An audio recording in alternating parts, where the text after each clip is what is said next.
नमस्कार, मैं हूं शैलेंद्र सिंह और आप देख रहे हैं हमारा यूट्यूब चैनल शब्द शब्द शैलेंद्र सिंह। आज हमारे साथ बेहद ख़ास मेहमान हैं प्रियंका श्रीनेत्र जी।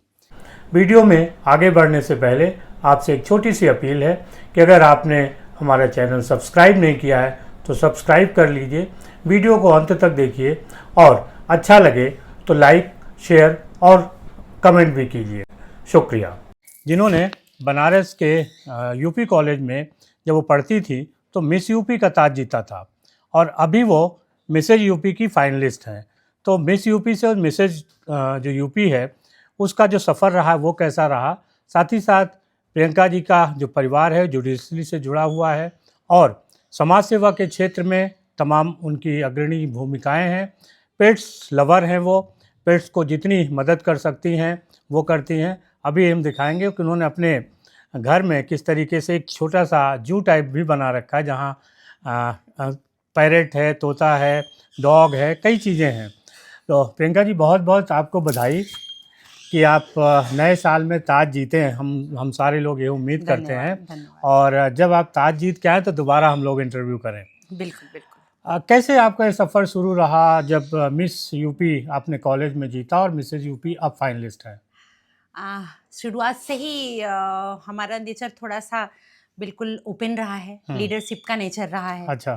जीवन को जीने का शौक रहा है और कॉलेज टाइम से ही ये चीज़ें मेरे अंदर थीं और इसके लिए अपने माँ बाप को मैं धन्यवाद देना चाहूँगी कि हमारे माँ बाप ने ऐसी परवरिश दी, कभी कोई रोक टोक नहीं। तो आज से सालों पहले काफ़ी रोक टोक हुआ करती थी, पर हमारे पिताजी हमेशा हमें आगे बढ़ाते थे। तो इस दौरान हमारे डिग्री कॉलेज में एक कॉन्टेस्ट हुआ, लोगों ने कहा कि आपकी हाइट अच्छी है, पर्सनैलिटी अच्छी है, आप बोलती भी अच्छा है, तो क्यों ना। बस मैंने इसे ही फन में पार्ट ले लिया। मुझे क्या पता था कि मैं सेलेक्ट हो जाऊंगी और जीत भी जाऊंगी। फिर मैंने वो जीत लिया। अच्छा। उसके बाद फिर जीवन तो कॉलेज में जो फ्रेंड्स थे उनका क्या रिएक्शन था जब मिस यूपी बनी? जी, वो बहुत सरप्राइज थे। मतलब और मैं खुद बहुत सरप्राइज थी क्योंकि ऐसे बिंदास रहने वाली लड़की थी। मैंने ऐसे कभी गंभीरता से नहीं लिया था, बट किया तो दिल से किया और जीत गई। अच्छा। तो उसके बाद फिर जीवन का पड़ाव आगे बढ़ा, शादी हुई, करियर आया, थोड़ा बहुत समाज सेवा मैंने स्टार्ट की और शादी साथ साथ चलती रही, फैमिली चलती रही। जुडिशरी बैकग्राउंड है, हस्बैंड हमारे जुडिशरी ऑफिसर हैं, सारी चीज़ें आगे बढ़ती रही।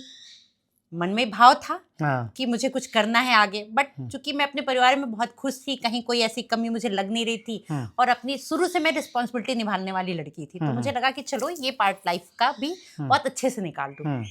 बस जब बच्चे बड़े हो गए तो फिर ये लगा कि अब फिर मेरी बारी है तो मैंने फिर से स्टार्ट किया इन सब चीज़ों को। और ऐसे ही रैंडम फेसबुक से देखते देखते मुझे एक कॉन्टेस्ट मिला, मैंने पार्ट लिया, उन्होंने ऑडिशन किया, ऑनलाइन ऑडिशन किया, सारी चीज़ें वेरीफाई की, फिर हम आगे बढ़े और एक दिन मुझे कॉल आता है कि congratulation, you are selected for this, और मैं फाइनलिस्ट में सेलेक्ट हो गई। अच्छा, लेकिन इस बीच काफ़ी समय बीता, अपने को फिट रखना, हर तरीके से अवेयर रहना, ख़ास तौर से जो आज की मीडिया है, पॉलिटिक्स है, सोसाइटी है, उसमें बहुत बदल गया है पिछले 20-30 सालों में। बिल्कुल। इसके साथ कैसे अपने को फिट किया? समय सब कुछ करा देता है और अगर आप में करने की लालसा हो तो आपके अंदर भाव हो तो सारी चीज़ें बैलेंस हो जाती हैं। लोग ये कहते हैं कि परिवार में अपने आप को खो दिया, पर मैंने अपने ऑडिशन राउंड में भी ये बताया था कि मैंने कभी खोया नहीं। मैंने बहुत टचवुड, मैं लकी हूँ कि बहुत बैलेंस ढंग से सारी चीज़ें होती गई। बच्चे भी मेरे नंबर 1 हैं और साथ के साथ मैं अपनी भी ग्रूमिंग करती रही। कभी अपने आप को मार के मैंने कुछ भी नहीं किया। बहुत आराम से चीज़ें होती चली गई, हस्बैंड का प्रॉपर सपोर्ट मिला और बहुत बढ़िया से आगे बढ़ती चली गई। अपने आप को फिट किया, जिम किया, जो भी कर सकते थे, डाइट किया, खुद को ग्रूम किया, अच्छे लोगों के साथ उठना बैठना। तो ये सीखते हुए करते हुए बड़ी आसानी से मेरे साथ सारी चीज़ें होती चली गई और मैं करती चली गई। अच्छा, कई बार जब बातचीत में लोग बोल देते हैं कि बहुत आसानी से हुआ लेकिन दिक्कतें बहुत आती हैं। नहीं, वो कुछ तो आती हैं, समाज है, हर तो तरह उनका के मुकाबला कैसे करें? समाज है, हर तरह के लोग हैं। लोगों ने कमेंट्स डाला, इवन स्टेटस तक पे लोगों के कमेंट्स आए कि अरे आप ऐसे करते हो, अरे आप रह लेते हो, यू आर सो लकी कि आपके हस्बैंड नहीं बोलते हैं। बट सारी चीजें हैं, मेरे को ये है कि जलने वाले जलते रहे, मुझे आगे बढ़ना है तो मैं आगे बढ़ती हूँ। मुझे कुछ एक्चुअली में कोई परवाह नहीं होती। अच्छा। जब तक मेरी फैमिली के लोग मेरे साथ हैं तो मुझे कोई फर्क पड़ा ही नहीं आज तक। अच्छा, जब आप फाइनल की अब आप तैयारी करेंगी, वहाँ बहुत सारे आप जैसे टैलेंटेड लोग जी होंगे, जी तो कोई ऐसी प्लानिंग है या कैसे सोच रहे हैं कि उन सबको डिफीट देके और हम आगे बढ़ेंगे? मेरा एक गुरु मंत्र है, बी योर सेल्फ। अच्छा। आप जो हो वो आप रहो। मैं जैसी हूँ वैसी खुद को वहां प्रेजेंट करूंगी। No filter, no artificial things, कोई फिल्टर नहीं। प्रियंका सिंह जैसी हैं वहां वो स्टेज पे बिल्कुल वैसी ही रहेंगी, उतनी बिंदास, उतनी क्लियरिटी के साथ में। फिर आगे ऊपर वाला भी साथ देगा और मुझे पूरा विश्वास है कि मैं जीतूंगी इस नहीं, बिल्कुल, contest हम को। लोगों की सारी शुभकामनाएं कि आप जी, जीत के आए। धन्यवाद। अच्छा, बनारस का अपना एक अलग कल्चर रहा है, उस कल्चर के बारे में थोड़ा बताइए, कैसी लाइफ स्टाइल वहाँ की रही, आपकी कॉलेज लाइफ भी रही है? जी, बनारस बहुत मस्त शहर है। मतलब आप ये कहिए कि रात को अगर 1:30 बजे भी आप बनारस की सड़कों पे निकलोगे तो बनारस आपको जिंदा मिलेगा। रात में 1:30 बजे निकलिए, सुबह निकलिए, दोपहर में निकलिए, भैया यार वाली लाइन के साथ लोग वहाँ जिंदा मिलेंगे। हाँ। बनारसी घाट, बनारसी पान, हाँ। बनारस की गलियां, हाँ। तो हम तो उसी गलियों में पले बढ़े हैं। और कचौड़ी। और कचौड़ी। मतलब आपको गाड़ियां कम, पैदल लोग आपको मिलेंगे। हाँ। घाटों पे लंबे लंबे चले जा रहे हैं। हम लोग खुद यूपी कॉलेज से फुर्सत आते से। थे। हाँ, फुर्सत से 2.5-3 किलोमीटर ऐसे बीतता था जैसे पता ही नहीं चलता था। और आज की जनरेशन अगर वो 2.5-3 किलोमीटर चले तो वो थक जाती है। बट बनारस की पानी में कुछ ऐसा था कि हम लोग बहुत आराम से बिंदास बात करते हुए, गप लगाते हुए, निश्चिंत। जो चुलबुलापन बनारस में है, लखनऊ भी अपने आप में बहुत बढ़िया शहर है, बट बनारस का जो चुलबुलापन है वो उसकी जान है। आपने पेट्स क्लब की बात की थी जी, ये कैसे आपके अंदर भावना आई और किस तरीके से आप मदद करती हैं पेट्स की? जी, पेट्स क्लब मेरी भावना, जब मैं अपने बच्चों की परवरिश कर रही थी तो उस टाइम मैंने देखा कि बच्चे जब बदजबान होते हैं, उनके पास जुबान नहीं होती, छोटे बच्चे होते हैं, तो वो एक्सप्रेस करते हैं चीज़ों को। उसी दौरान मुझे ये एहसास हुआ कि ऐसे हमारे जानवर, खासकर डॉग्स यूजुअली डोमेस्टिक एनिमल्स माने जाते हैं, तो डॉग से ज़्यादा कनेक्टिविटी हमारी हो जाती है। वैसे तो मैं सारे जानवरों को प्यार करती हूँ, लेकिन डॉग्स के स्पेशली। तो मुझे ये लगा कि ये बेचारे तो कुछ भी बोल नहीं पाते होंगे, कुछ कह नहीं पाते होंगे, लोग उन्हें मारते रहते हैं। जबकि मैंने बचपन में भी एक डॉग को पाला था, वहां से प्यार पनपा। अच्छा। उसके बाद मेरे घर में ऑलरेडी एक डॉग है। तो ये सारी चीजें लगी कि नहीं, इन्हें हमारे सपोर्ट की जरूरत है। ऊपर वाले ने, भगवान ने इनको भी बनाया है। ऐसा तो है नहीं कि वो अपने आप आ गए, ईश्वर ने भेजा, बनाया, सब किया, सारे सिस्टम में उन्हें डाला है, तो इनका भी कुछ है। उसके बाद से मैंने शुरू अपने घर से किया, एक पेट पाला। उसकी जितनी परवरिश कर सकती थी बेहतरीन ढंग से किया। अगर आपको विश्वास नहीं होगा, आज की डेट में वो हमारे, कहना नहीं चाहिए, फिर बच्चों के बराबर ही हक रखता है। तो वो रहा। उसके बाद फिर ये लगा कि ये रोड के लोग मार देते हैं, इनको खाने को नहीं मिलता, तो मुझसे जितनी हेल्प हो सकती है मैं कोशिश करती हूँ। कुछ मजबूरियां हैं, कुछ लिमिटेशंस हैं कि सबको अपने घर में रख नहीं सकते, बट उनके साथ साथ 2-4 NGO से मैं जुड़ी हुई हूँ, तो मैं प्रोवाइड करती हूँ। कोई बीमार डॉग मिलता है तो मैं उन्हें कॉल करके रेस्क्यू करवाती हूँ। डॉग्स भूखे रहते हैं तो उन्हें फीड कराती हूँ। जितना हो सकता है अपने लेवल पे, अपनी घर गृहस्थी के साथ, अपनी पर्सनैलिटी के साथ कैरी फॉरवर्ड कर। जी। और जो सोसाइटी में आप समाज सेवा कर रही हैं, हालांकि बहुत सारी चीज़ों का जिक्र आप कम करती हैं और करना भी चाहिए, लेकिन कुछ लोगों को थोड़ा सा बताइए कि वो कैसे करती हैं। एक्चुअली मेरा ये मानना है कि समाज सेवा, समाज शो ऑफ नहीं।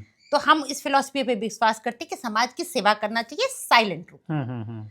क्योंकि आप जब किसी को कंबल देते हो, उसकी फोटोग्राफ्स अपलोड करते हो, तो वो, मेरे हिसाब से, मैं किसी और को कुछ बोल नहीं सकती, बट मुझे ये लगता है कि ऐसा नहीं करना चाहिए। तो जितना साइलेंटली मुझसे मदद हो सकती है मैं मदद करने की कोशिश करती हूँ।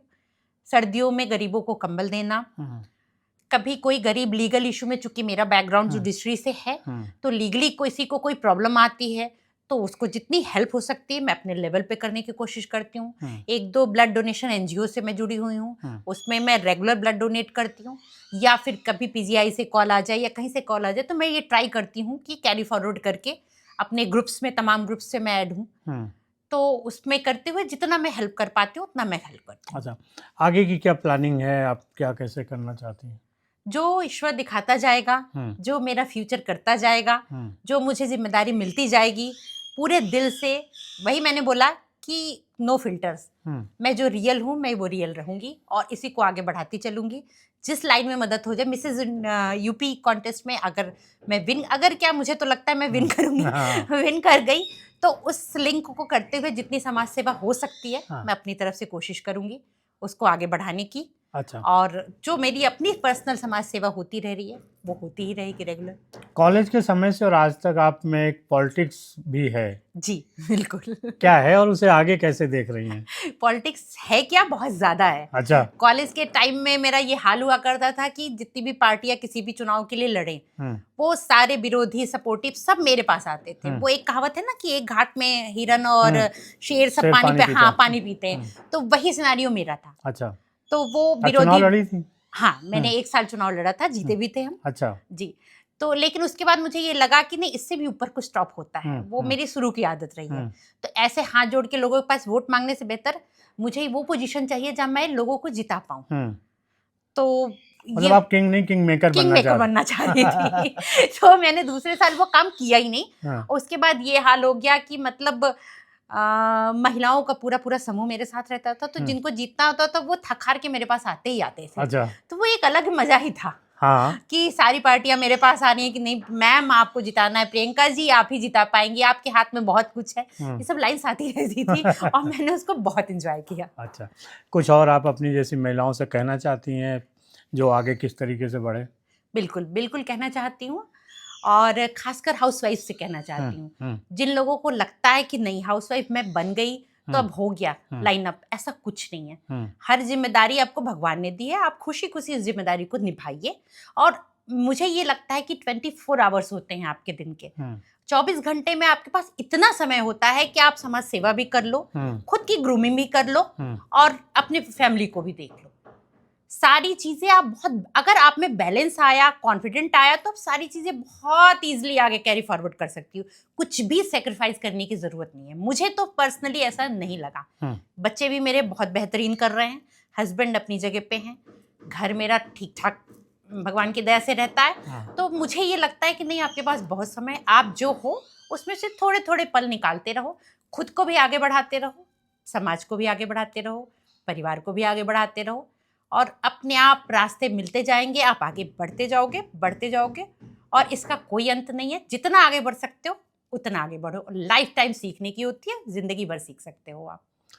तो हम लोगों की एक बार और शुभकामनाएं प्रियंका जी के साथ, धन्यवाद। और उम्मीद करते हैं कि अगला जो हम लोगों का इंटरव्यू होगा वो जब प्रियंका जी ताज जीत के आएंगी फिर होगा। बहुत बहुत धन्यवाद आपका। तो बहुत बहुत शुक्रिया दोस्तों आपका और प्रियंका जी आपका। हम लोग फिर अगली मुलाकात करेंगे जब प्रियंका जी जीत के आएंगी। उससे पहले मैं आपको धन्यवाद देना चाहती हूँ कि आपने ये मौका दिया हमें आपके इंटरव्यू करने के लिए। आपका समय कीमती है, उसके बाद आपने मौका दिया मुझे, उसके लिए बहुत बहुत थैंक यू, धन्यवाद।